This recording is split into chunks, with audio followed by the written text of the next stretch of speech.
bolehnya di laut, ku kabarkan semuanya kepada karang, kepada ombak, kepada matahari.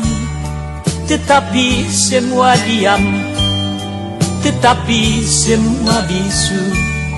Tinggal aku sendiri, terpaku menatap langit.